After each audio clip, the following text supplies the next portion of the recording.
It feels good enough for you to like massage those hairs. Yeah. But if it's someone else was doing it, then like you don't know when it's coming. You're like, oh.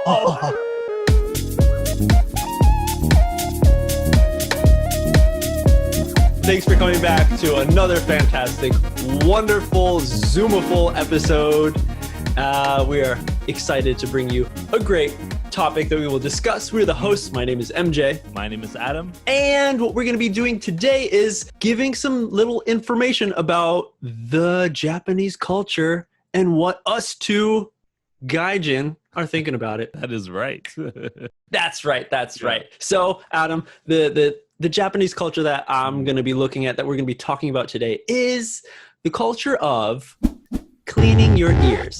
Yes. What is it? Mimikaki? Yes, it is. Yeah. It's mimikaki. So for some people who maybe don't know this, it's like, whoa, like how is that a Japanese cultural thing? Like doesn't everybody clean their ears like around the world? Right? Isn't it common? Well, yes, everyone does clean and it is common. Yeah. But I think the history runs deep in the Japanese side of cleaning your ears, as well as the tools. Right. And possibly who does it is a little different. I've even heard that it's a family event kind of thing where in order to be comfortable with somebody and to have that kind of level of comfort, being able to clean their ears is like a really good way to get close to someone. So within the family, not like, or like, I don't even know if boyfriend, girlfriends do that kind of thing, but I've heard that it's like getting close to a person and being comfortable with having them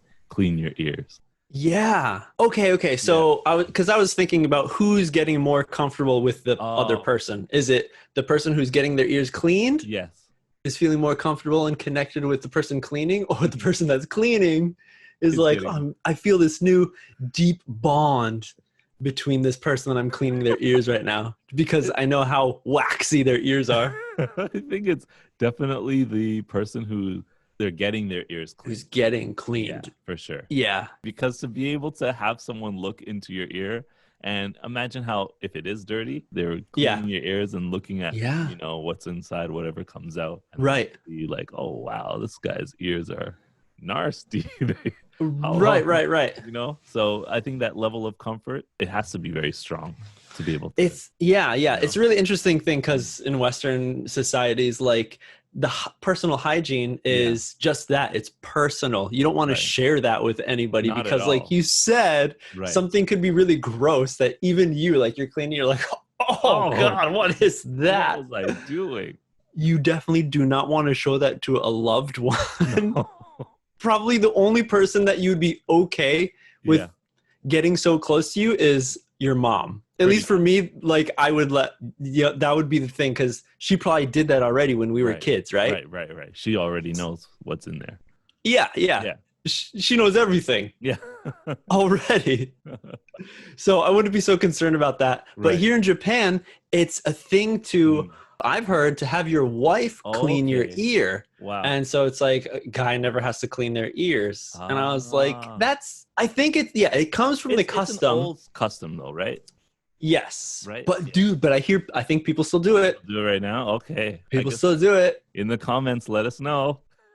Let us know if your girlfriend or maybe if your boyfriend, significant other has cleaned your ear. Yeah. I mean, it would not make me feel comfortable at all. Right.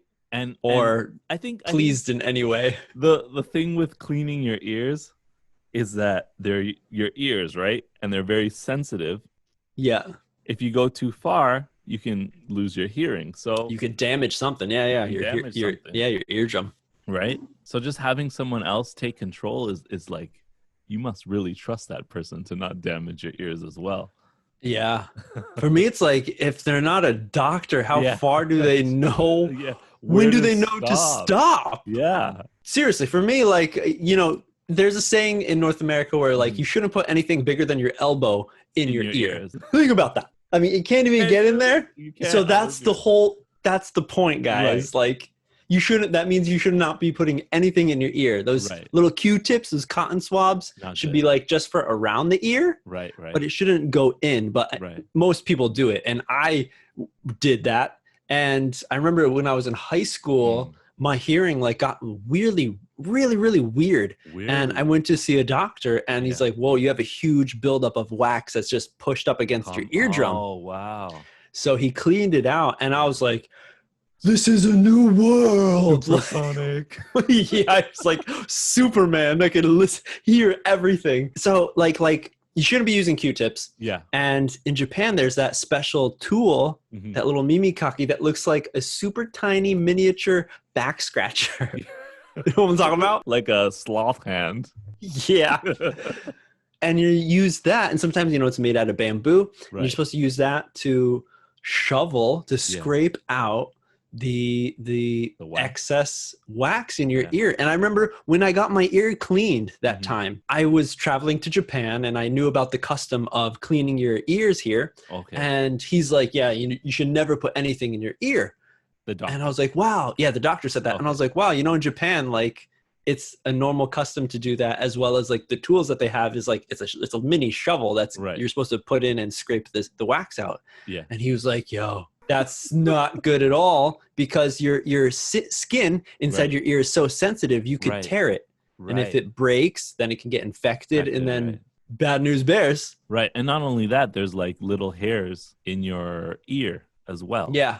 Yeah. If you mess around with them and they fall out, your hearing goes down. Whoa, I didn't know about that. Yeah, because those hairs in your ear, they help absorb, I guess, the sound waves.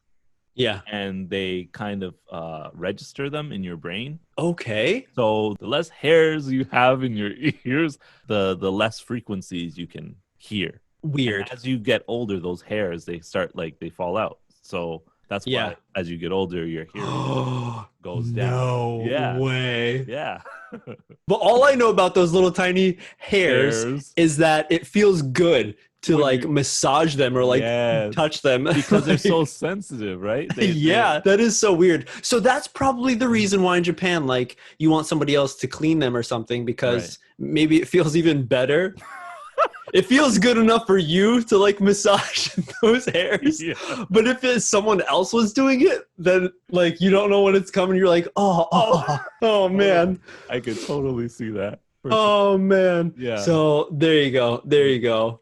So in the end, Adam, would you want your significant other to clean your ears? I'm just too afraid of going too far, or especially with that the mimikaki.